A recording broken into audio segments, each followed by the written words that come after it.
ถึงเขาไม่ดีถามว่าตอนนี้อยู่ที่ไหนถึงแม้ว่าจะไม่รู้ว่าเธอนั้นเป็นไรไหมถึงเขาทิ้งมาถึงแม้น้ำตารินไหลถึงแม้ว่าเมาเท่าไรแต่เธอต้องกลับให้ไวถึงแม้ว่ารักเท่าไรถึงแม้ว่าใจจะผูกกันแต่สักวันต้องตัดใจต่อให้หัวใจจะผูกพัน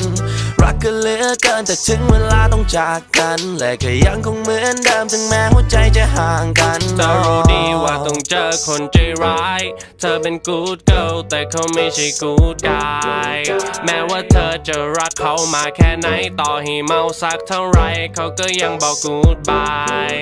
น่าเสียดายเธอยังเศร้าอยู่อย่างนั้นแก้วในมือเธอถูกยกไปกี่ครั้งเมาแทบตายก็จำได้แต่ความหลังยังฝังใจเจ็บไม่จำเก็บไปย้ำอยู่ซ้ำๆแค่คุณจะไป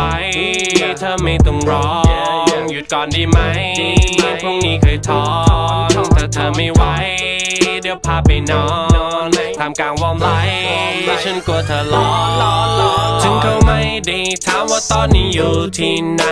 ถึงแม้ว่าจะไม่รู้ว่าเธอนั้นเป็นไรไหมถึงเขาทิ้งมาถึงแม้น้ำตารินไหลถึงแม้ว่าเมาเท่าไรแต่เธอต้องกลับให้ไวถึงแม้ว่ารักเท่าไรถึงแม้ว่าใจจะผูกกันแต่สักวันต้องตัดใจต่อให้หัวใจจะผูกพันรักกันเหลือเกินแต่ถึงเวลาต้องจากกันและก็ยังคงเหมือนเดิมถึงแม้หัวใจจะห่างกันอยู่ดีๆเขาก็หายไม่ต้องกังวลกังวายเจ็บช้ำจะเป็นจะตายร้องไห้งอแงก็ไม่ได้อะไรอยู่คนเดียวบางทีก็ดีจิบไว้ชิวๆ baby ทำไมเป็นการรบกวนเต็มตัวบันเทิงกันเลยคืนนี้มากับฉันจะมีแต่ความสนุกสนานรับประกันความเมาคุณจะไม่มีความอ้างว้างยามเสียใจให้รีบมาเดิมทันทีเมาแล้วลืมเรื่องราวคนละจิบกำลังดีช่างเหอะอย่าไปสนใจ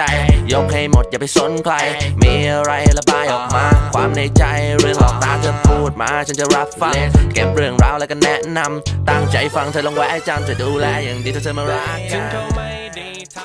น